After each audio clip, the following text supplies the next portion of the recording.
It tasted. It looks as bad as the vending machine. It's probably legit. Like pepper or something? Yeah.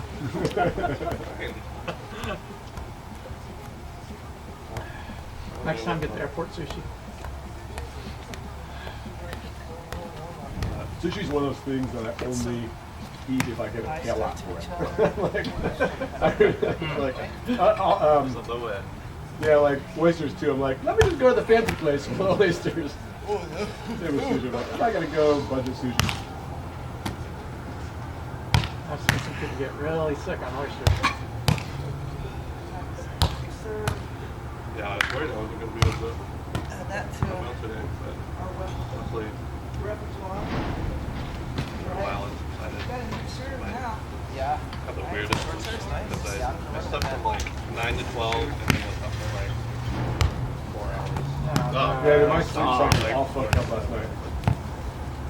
I'm sleeping in like a Airbnb that's like a shared house. I just bought the cheapest one. It was like I was with a guy. It's like he just lives there. I'm like, it's a nice room.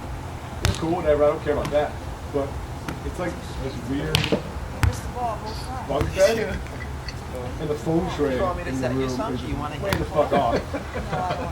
I mean, like I was sleeping. I couldn't sleep. I kept having these weird thoughts and dreams, and it felt like I was on a slope, like and oppressed. And I listened to a lot of books on tape, right? So it was weird. Like it was fucking weird. So like I listened to a lot of books on tape, and in the story I'm reading, it's like historical fiction of like the Middle Ages called "Shows of the Earth." Really good book. And this guy gets crushed intentionally to death by this like evil guy, like with a millstone in a building, right? So maybe like it's crushed by a millstone as his like punishment. And I'm seeing this bunk bed. This fucking thing feels oppressive. And like the last chapter of the book, I'm reading, this dude just gets crushed to death. And I'm like, fuck. So like I'm like, I feel like I'm upside down because I'm on a slope. And I was like, the feng shui, it's all wrong. And I just like turned backwards in my bed so my head was the other way, and I fell asleep. It was so weird. And I was like, it was so fucking weird. What are you paying? What are you paying for this room? Not much. It's like $60 a night or something. Okay, yeah. Well, It's almost a similar situation. I'm sharing somebody else's house. I just have a little room in it. And it's a second floor where the bedroom's at.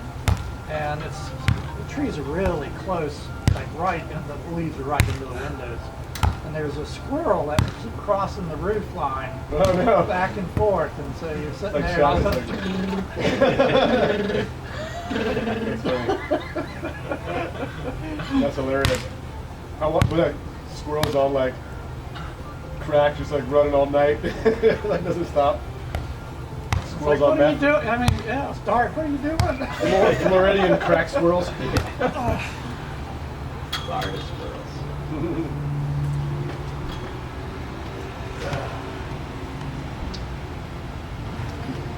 Actually, I kind of dig this Airbnb because the guys are really nice. I got in like at 6 or whatever, they just got my flight. And they're like, hey, you want to go to dinner? I was like, sure. They like drove me to a nice place, like we hung out. How far was the Airbnb from here?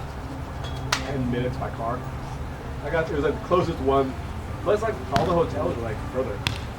So mine's 2 blocks. I walked in. 2 blocks. Oh, you good. I can get that.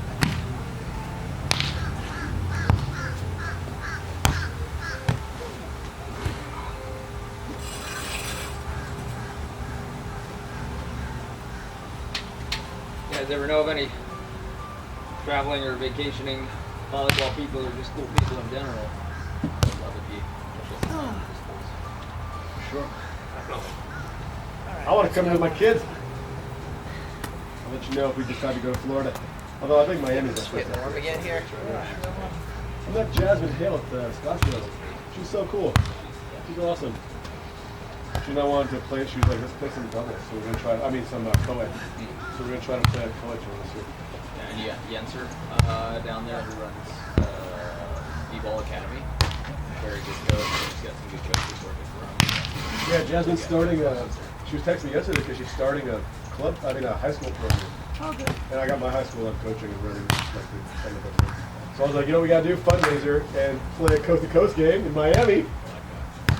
So I'm gonna try. I'm gonna try to do that. What I just got for free was like a giant 3-wheel ice cream bike.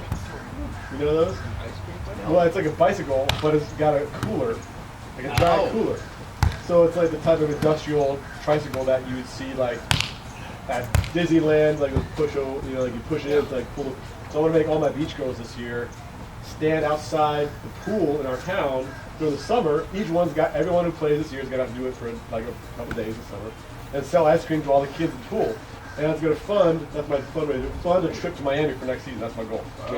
That's like my development drive, fundraising drive for next year. Plus, I gotta like have a little, community service. We got a little activity. Where are you at? I live in Piedmont, which is in Oakland. So it's a city completely surrounded by Oakland, California. Alright, to that side, on the other side. Okay. Yeah, it's like a We'll get 'em. strange old municipality, like in the 1800s. It was built as one of those, Back like right at our. like, what do you call it, like sanitariums, like people go for like health retreats and stuff. Yeah. It's in the Oakland Hills, and it's like really full of water. So when you said Scottsdale, were you talking about Arizona? Yeah, I wasn't even Better Beach Camp in Scottsdale.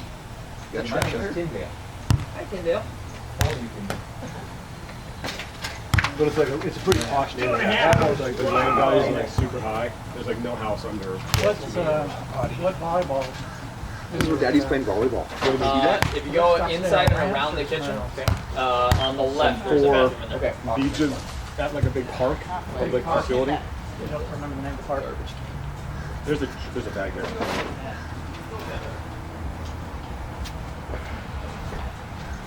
Save us.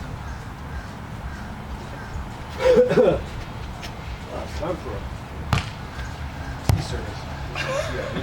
Is that what Mark's drinking? Shorty.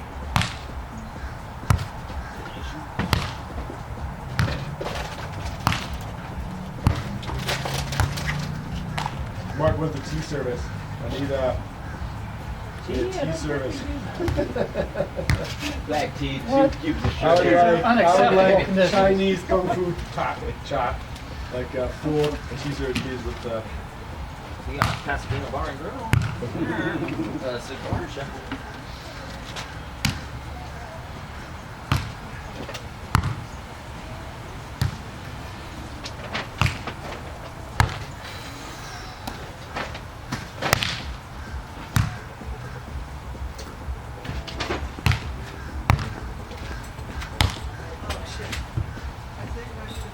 Does this place rent? You've had this place for about a year now? Yeah. Yeah. Just our first ever rental was I think a year ago today. Mm-hmm. Is it use it mainly as an Airbnb? Is that going We all right? thought we would live here like during the winter months, but Yeah. when we were running all the 7-day camps, but we're not gonna run as many 7-day camps anymore, and the hurricane knocked out the hotel, so we didn't get to our winter. Is it too hard to go through 7 days? Yeah, that's and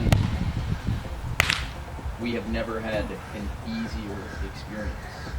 Like the second time we went to the hotel, okay, first time I get it, it's gonna be tough.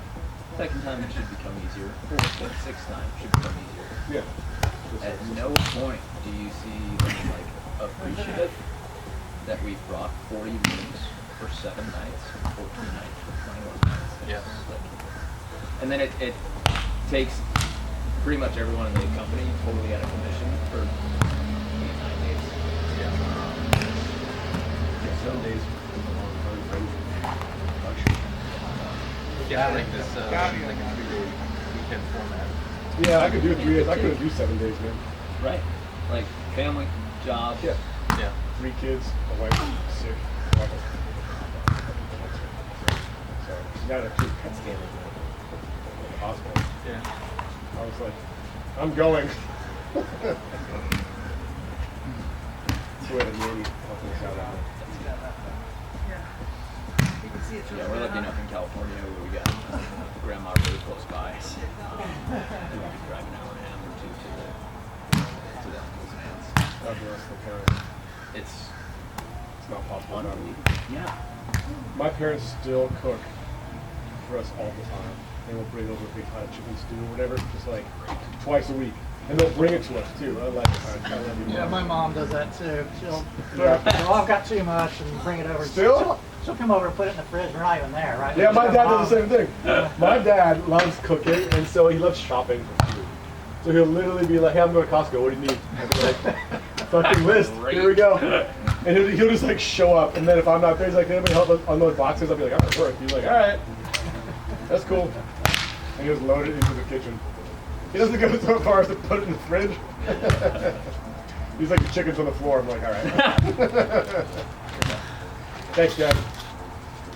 Yeah, I could not do it without them. My wife, her mother raised 4 girls alone, single mom. Wow. My 2 sets of my grandparents had, you know, their moms in the 50s, and they raised 3 kids alone. And she's incredible. Like, any single parent Yeah. is a superhero in my It was sacrifice you can make. It's almost impossible to raise a kid with I know, multiple right? kids You're like, with one person. We had a nanny, and then we like ran out of money for her, so we did build an ADU in our house, like a small one, and then we went to that, we're like, you know, you need a place to live, and we're not paying you. We'll give you free rent if you give us 10 hours a week. We're like, all right, that's cool. So what she 10 hours does, a week, okay. yeah, so she gives us 10 hours a week, where she gets up in the mornings and helps with breakfast and takes kids to school. And my wife, like I said, she's 6 or she'll chemo and radio and stuff, so she can't figure it out. And I play, not every morning, but I'll play 3 or 4 days a week at sunrise before the Cal Berkeley beach volleyball team comes on. Then it kicks off. So I get up and I play with my crew then.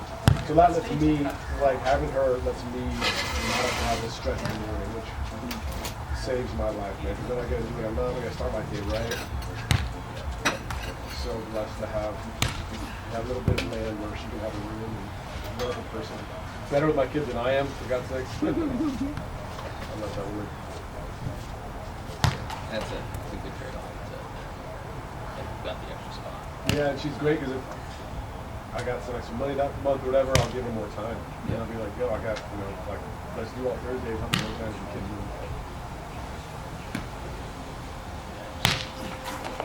To Kenzie being able to get her tennis ball back. So I'll just go to tennis ball with her all day. But right now. Yeah, there's great kids right here. Oh man, adorable. Ooh, geez.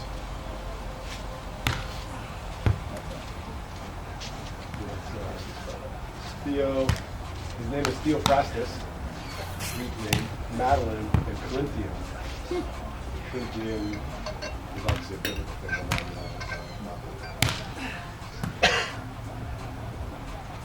Doric, Ionic, Corinthians. I Yeah. remember my high school. Exactly.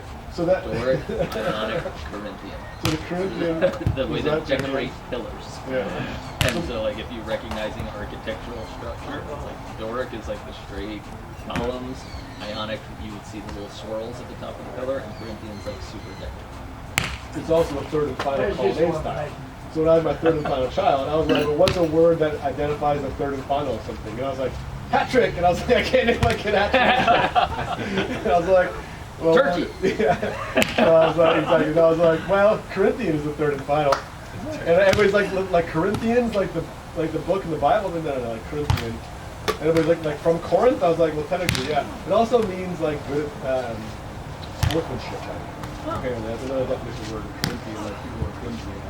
The Corinthian spirit in sports is like positive sportsmanship. I was like, that's a nice secondary view. Yeah, totally. It really is just it's for architect nerds. I'm a my background is like art and curatorial, so I thought about art history. And I was like, yeah, Corinthian is the third and final colonnade style of Greek architecture. So I just bring that up. Only real art history nerds ever get that one. The only thing I learned from high school history. Now it's so funny. I'm following like these grown man trajectory. Like, I feel like I was super Democrat. Now I'm starting to lean like a little more Republican, but I like that. still kind of happily in the middle. Yeah. Where I don't go to the extreme on either side. And then like history, I'm all about it now. You know, I'm listening to like history podcasts and everything. Really? Yeah. I moved towards history in my career too. I was like all about contemporary art and arts stuff. I was in art as an art school like after college. I loved art history my whole life, studied that, and then I went to art school and I was like contemporary art, and then I was a curator at a museum of art and history. And I was like, oh, that's just interesting. And then I became the director of a museum that was only history, and I was like, oh wow, like this is like really cool. And now I'm like kind of yeah. My wife and I have zero interest in history, but our 10-year-old son loves history. Just like Really? reads Wow. history books, reads these things called History of the World. He runs laps around us. He That's just, so like, cool. knows how everything, all civilizations connect together, and we're like, Oh, what? Let me Google that real quick. I mean, it's really cool. Once you get into like the study of history and like primary documents, like you start looking at what people actually wrote. So instead of reading interpretive histories, once you get into like I'll grab my analyzing sunglasses. primary It's like documents, great. like the first time of something, Drink that's some more really water interesting. too. You know? I'm gonna break for a bit. Yeah, that's why I mean I like history museums because you get to see, oh, this is the very first thing of that was ever made, or ever done.